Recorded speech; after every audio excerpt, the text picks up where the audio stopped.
In this episode of Gamer Report, rumored specs for both the Xbox 720 and PS4 have been released, and they're looking good. Another gaming giant has joined the bankruptcy chopping block. Which company is it? In addition, I have information on a new beta and demo, as well as the collector's edition of Splinter Cell Blacklist.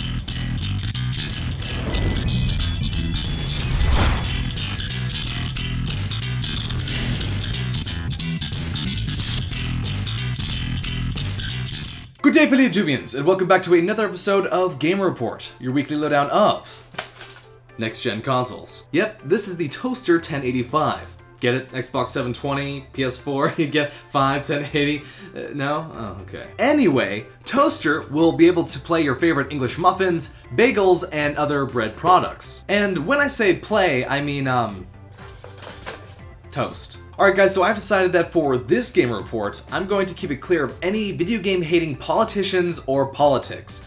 Because even though there's a lot of it going on all the time, I'm just so tired and sick of all of it. And I'm sure that most of you are too. So for this Gamer Report, none of it. But concerning the whole debate, I actually found a great video from GameSpot that talks about the whole violent video game issue, and I actually highly recommend watching it. I think it's just has some good information in it and provides some good points. So if you want to see that video, please click in the link, which is underneath the video description. Another thing I wanted to mention is please go check out my 100th video, because in that video I talk about how to enter yourself in the giveaway for a Humble Bundle key. And for those of you that don't know, the Humble Bundle contains THQ games such as Darksiders, Red Faction Armageddon, Company of Heroes, and many others. So to find out how to enter yourself in this giveaway, please click here to check it out. Alright, now on to the gaming news. First off, rumored specs for both the Xbox 720 and PS4 have been released, and they don't look too shabby. To begin with, let's look at the 720. So assuming this diagram of the Xbox 720, or codenamed Durango, is true,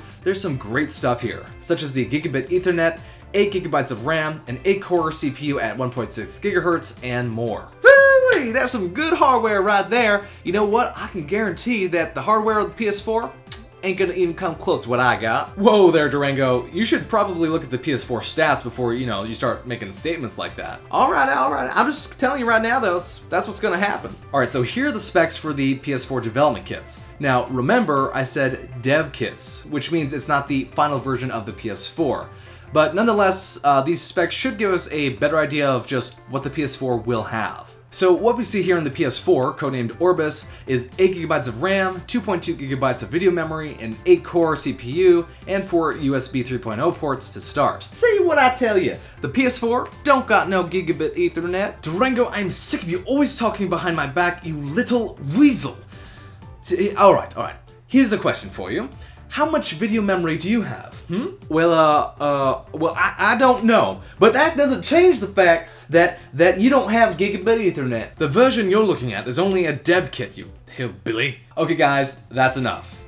Now, in an article from The Times, CEO of Sony, Kaz Hirai, has suggested that the PS4 may be released after the Xbox 720. I see how it is. You're afraid to go first.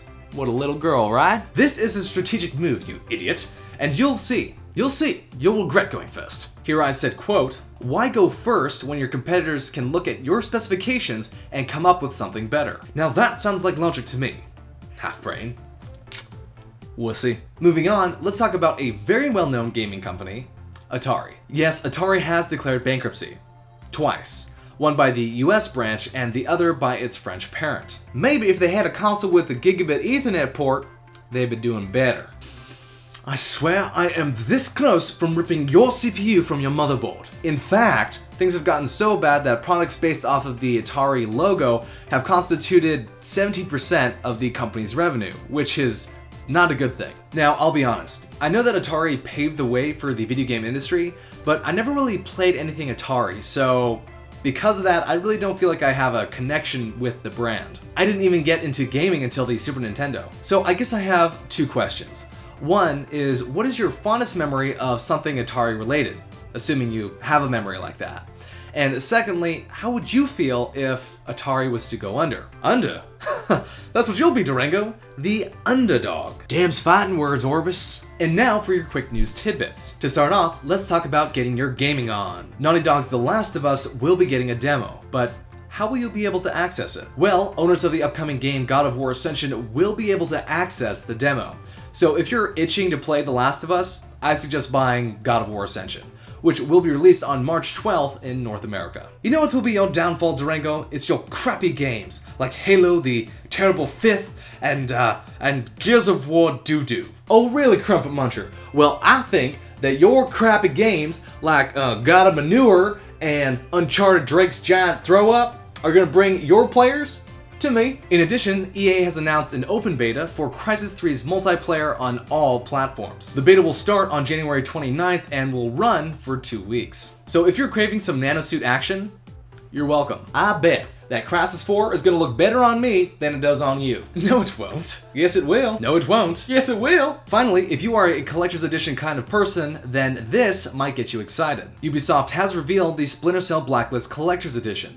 And besides coming with a graphic novel, a poster, and some in-game content, the package will come with a radio-controlled Paladin airplane that is used by Fisher in the game. No, it won't! Yes, it will. I'm going to be better. Psh, the hell you will! Alright everyone, well that wraps up this week's episode of Gamer Report.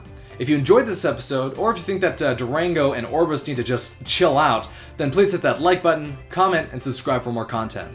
And until next time, this is funnyeehn, signing out. That's it, you little bugger. You got down, you got not getting punched in the face. You got love on me. You got no.